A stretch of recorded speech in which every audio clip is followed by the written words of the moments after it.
নমস্কাৰ, আপোনালোকে চাবলৈ আৰম্ভ কৰিছে নিউজ নাও আৰু মই অনুপম বৰা। গোলাঘাটত কৃষকৰ দুৰ্দশা, দৈয়াং জামুগুৰিকে ধৰি জিলাখনৰ বিভিন্ন অঞ্চলৰ খেতিয়কৰ তথ্যবচ অৱস্থা। নিউজ নাওৰ বিশেষ প্ৰতিবেদন। গোলাঘাটত কৃষকৰ দুৰ্দশা, দৈয়াং জামুগুৰিকে ধৰি জিলাখনৰ বিভিন্ন অঞ্চলৰ খেতিয়কৰ যি তথ্যবচ অৱস্থা। কৃষকৰ এখন বজাৰৰ অভাৱত যিটো হাৰত বিলাহীকে আদি কৰি পাচলিৰ যি হাই অৱস্থা, উক্ত দুৰ্দশাগ্ৰস্ত খেতিয়কসকলৰ সমস্যা সমাধানৰ সন্দৰ্ভতেই আজি কৃষক মুক্তি সংগ্ৰাম সমিতিৰ সাধাৰণ সম্পাদক বিদ্যুৎ শইকীয়াই গোলাঘাট কৃষি কাৰ্যালয়ত এখন স্মাৰক পত্ৰ প্ৰদান কৰে। আমি এইটো সম্পূৰ্ণ মৰ্মভাৱে উপলব্ধি কৰিছোঁ। আমাৰ যিহেতু চাহিদাটো আমাৰ এইটো সময়ত উৎপাদনটো যিহেতু এইটো অঞ্চলত গোলাঘাট জিলাত বিলাহীৰ উৎপাদনটো বহুত অধিক হৈ যায়, গতিকে সেই অনুপাতে আমি বজাৰ এখন আমাৰ কৃষকসকলে নোপোৱাৰ কাৰণে আজি এই অৱস্থাটো হৈছে।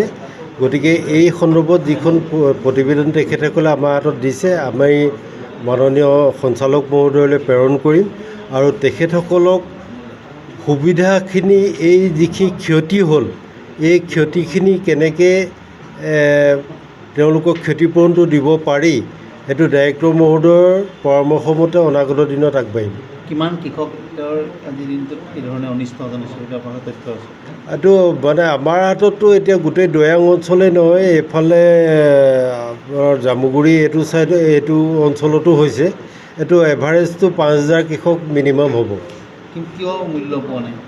মূল্য পোৱা নাই মানে বৰ্তমান কথাটো হ'ল তেওঁলোকৰ আমাৰ যিখিনি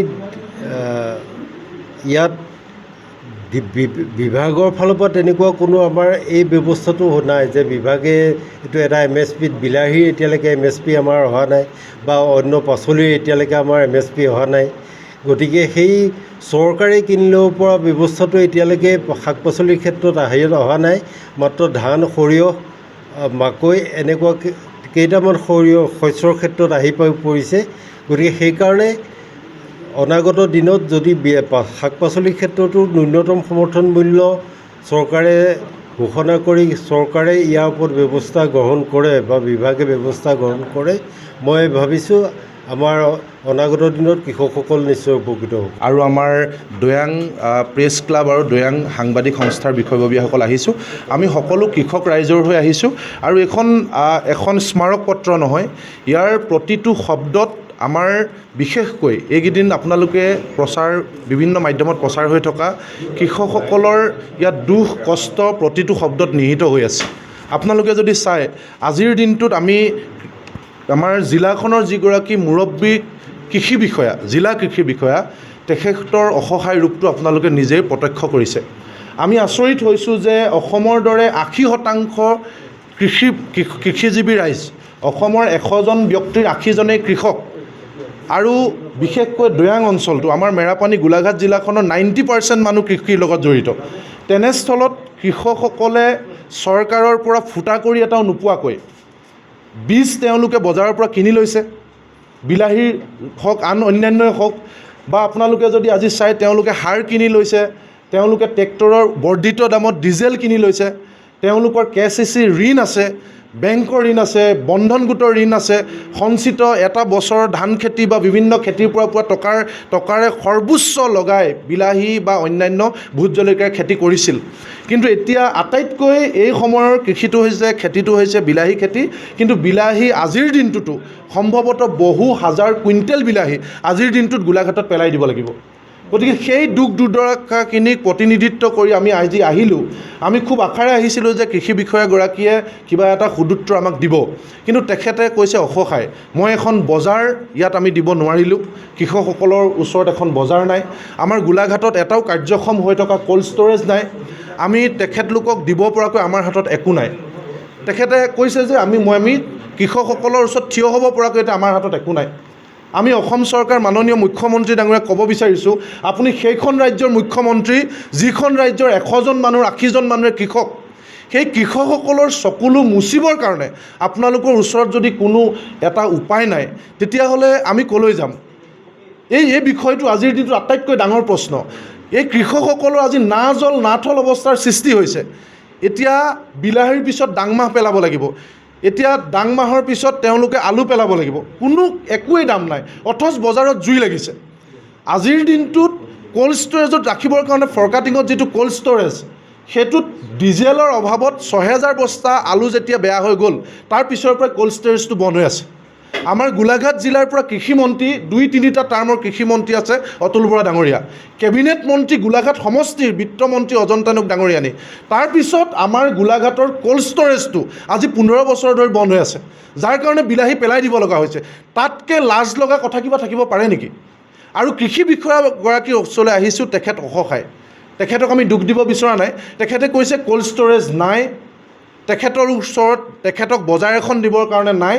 তেখেতে আমাক কৈছে যে আমি এতিয়া মানৱীয়তাৰ খাতিৰত 2-3জন ব্যক্তিগত ব্যৱসায়ীক আমি যোগাযোগ কৰি দিব পাৰিম। গতিকে আমি ক'ত যাম, কি কৰিম, এতিয়া একদম উপায়হীন। গতিকে আমি আমাৰ ফালৰ পৰা দুটামান কথা তেওঁলোকক ক'ব বিচাৰিছোঁ যে চৰকাৰৰ প্ৰাথমিক দায়িত্ব, কৃষকসকলে সৰ্বোচ্চ উজাৰি খেতিত সকলো লগাই দিলে। গতিকে সেই কৃষকসকলে এতিয়া তেওঁলোকৰ চিকিৎসা কৰিবৰ কাৰণে এতিয়া পইচা নাই, সকলো শেষ কৰি দিলে। এই বিলাহী খেতি সামৰি তেওঁলোকে এতিয়া যি টকা পায় সেই টকাৰে শালি খেতি কৰাৰ কথা আছিল। এতিয়া বিলাহী যেতিয়া পেলাই দিলে সকলো শেষ। গতিকে যিকোনো প্ৰকাৰে বাই এনি মিনছ তেওঁলোকক ক্ষতিপূৰণ দিব লাগিব।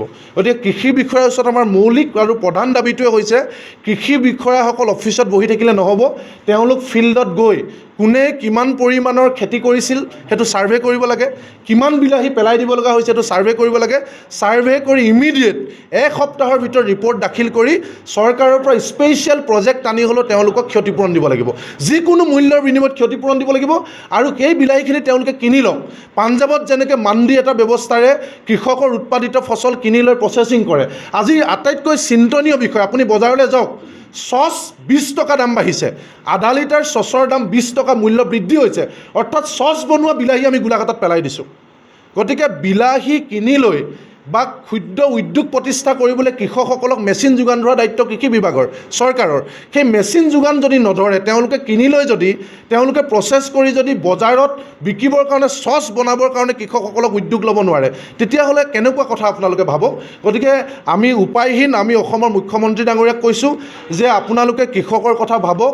যদি কৃষকৰ কথা নাভাবে তেতিয়াহ'লে হাৱাত শূন্যত গদা ঘূৰাই উন্নয়নৰ কথা কৈ কোনো লাভ নাই। বিলাহী এতিয়া দাম নাই। বিলাহী ধৰক বেপাৰীয়ে নিনিয়েও, 2-3 টকা বিলাহী নিলেও ধৰক নিনিয়ে, সি ফোন কৰি মাতি থাকিবলগীয়া হয়, কিবা হয়। তো ধৰক বিলাহী মানে এবিঘা মানে 2-3 বিঘা খেতি কৰিবলৈ 5ৰ পৰা 7 গৰাকী ধৰক মাইকী মানুহ দৰকাৰ হয়। বিলাহীখিনি পথাৰৰ পৰা আনিবলৈ ধৰক 2জন মতা মানুহ দৰকাৰ হয়। এজনে লয় ধৰক 500 টকা হাজিৰা দিনটোত, ধৰক দিনটোৰ মজুৰি। এগৰাকী মহিলাই ধৰক দিনটোত 300 টকা হাজিৰা লয়।